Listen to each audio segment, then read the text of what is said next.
to the European community, and he recognised the true intent of the project.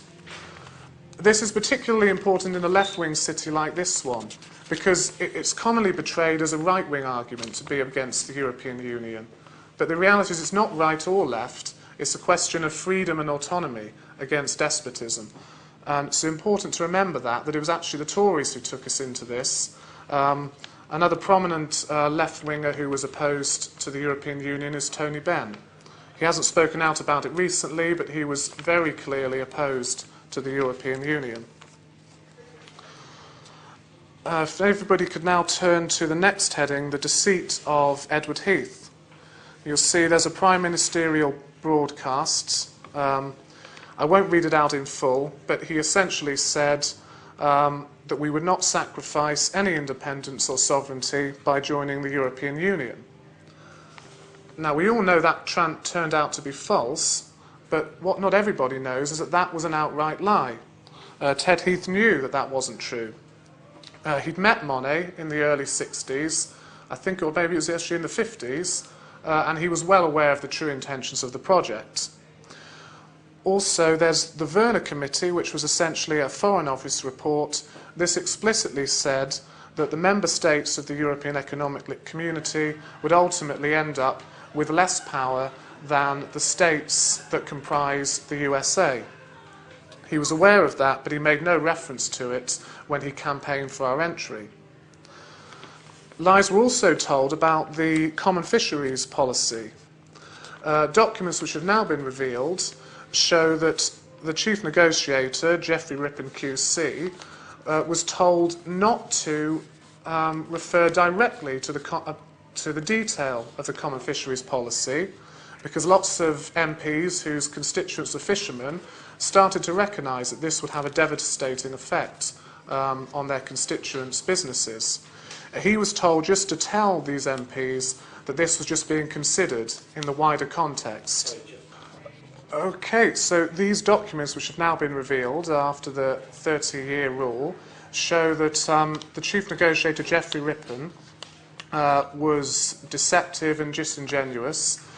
He wouldn't discuss the detail of a common fisheries policy because he knew full well that it could not be sold to the fishing industry. He simply said, this has to be considered in light of the full economic implications of joining. He also derogatorily, derisively described the fishermen as expendable. And that seems quite a cruel description if anybody's been to some of these old fishing towns. And the effect of us joining the common fisheries policy, incidentally, is fairly obvious. The UK's fishing fleet is at most half the size that it was when we joined in the 70s. And I think, I may be mistaken with this statistic, I think British fishermen catch about 11% of the fish in what should be our territorial waters. And I think our territorial waters are about 70% of all of the fishing resources within the European Union. So clearly the benefit's only one way there. There's also a direct lie by Geoffrey Rippon. He said that we would retain full jurisdiction of our coastal waters up to 12 miles, but that wasn't true. We would still be subject to regulation by the EEC right up to the beaches. Okay, now, if everybody could please turn to the next heading, which is the EC to the EU. Now, the transfer of power, quite obviously, has only ever been one way, but this deliberately has happened gradually. There's been an incremental approach. There's evidence that the treaty creating the European Union was deliberately divided up into two stages, one being the Single European Act, the next being the Treaty on the European Union. Incidentally, the vote which caused Parliament to accede to the Maastricht Treaty was one of the most heavily whipped votes in history, and there were some alleged irregularities, which I won't go into now, but you can see the reference there, the page reference in the book, The Great Deception. Okay, last, I'll finish off by explaining what the current position is. Now, I'm not going to talk in generalities. I think I'll just give you some very specific examples of the power that the European Union now has. We have something now called the European Arrest Warrant. Now, that effectively ends the concept of extradition between us and the other EU member states. So previously, if you were going to be extradited, a British court would test that evidence. They wouldn't try the case, but they would make sure that the prosecution wasn't frivolous, that it wasn't politically motivated, there was no oppression involved. That's now ended. And you see, for example, with the Michael Shields case, the disparity between our justice system and the justice system of some of the other member states in the European Union. But if now, for example, Bulgaria were to put in an extradition request, as long as they completed the paperwork, we'd have no power to stop them. We'd have to hand over this citizen. It also ends a principle called dual criminality, which means essentially if we're going to extradite somebody, it has to be for something that would be a crime in this country.